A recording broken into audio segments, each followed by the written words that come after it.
এদিকে গোপালগঞ্জের রাস্তাগুলোয় যানজটের অন্যতম কারণ ব্যাটারি চালিত ইজি বাইক ও অটোরিকশা। বিস্তারিত জানাতে গোপালগঞ্জ শহর থেকে যুক্ত হচ্ছেন প্রতিনিধি সজীব বিশ্বাস।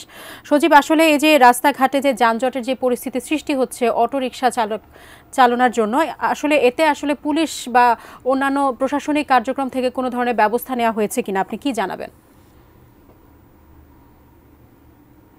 বলে রাখি যে আজকে কিন্তু সাপ্তাহিক ছুটির দিন, তারপরেও কিন্তু আপনি আমার পেছনে দেখছেন যে গোপালগঞ্জ শহরের খুব ব্যস্ততম একটি সড়ক কিন্তু এটি। গোপালগঞ্জ পুলিশ লাইন থেকে ঘোনাপাড়া এই সড়কে প্রতিনিয়ত প্রায় 5 থেকে 5.5 হাজারের মতো অটো রিক্সা এবং ব্যাটারি চালিত রিক্সা কিন্তু এই রাস্তা দিয়ে চলাচল করে এবং পার্শ্ববর্তী যে সকল কয়েকটি জেলা আছে গোপালগঞ্জের সঙ্গে প্রায় বর্ডার এলাকায়, সেই এলাকার অটো রিক্সারাও কিন্তু গোপালগঞ্জের শহরের এই রাস্তাটা ব্যবহার করে বিভিন্ন জায়গায় যেয়ে থাকেন। এবং আমি যদি একটু বলি যে গোপালগঞ্জেরই প্রায় 2 থেকে শিয়া বাটার ও ভিটামিন ই সমৃদ্ধ lily glam beauty soap. Lily, always beautiful.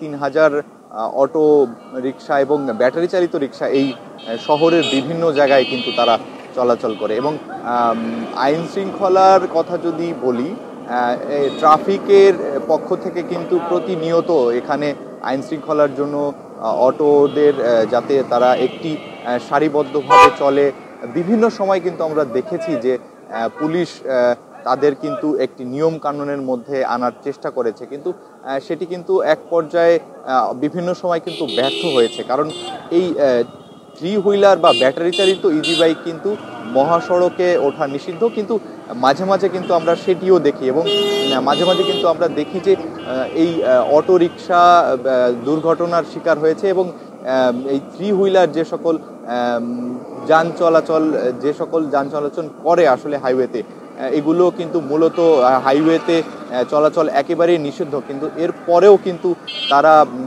নিষেধাজ্ঞা না মেনেও কিন্তু বিভিন্ন সময় মহাসড়কে তাদেরকে দেখা যায়। এবং এখানে আমরা যে সমস্যাটা দেখেছি গোপালগঞ্জ শহরের বিভিন্ন শহরে কিন্তু তারা নিয়ম না মেনেই জায়গা থেকে প্যাসেঞ্জার উঠায় এবং তারা একটি যানজট সৃষ্টি করে। তো এই ছিল আমার কাছ থেকে গোপালগঞ্জের ব্যাটারি চালিত অটোরিকশার যানজট বা দুর্ভোগের সর্বশেষ। সাজিয়া। সজীব বিশ্বাস, আপনাকে ধন্যবাদ।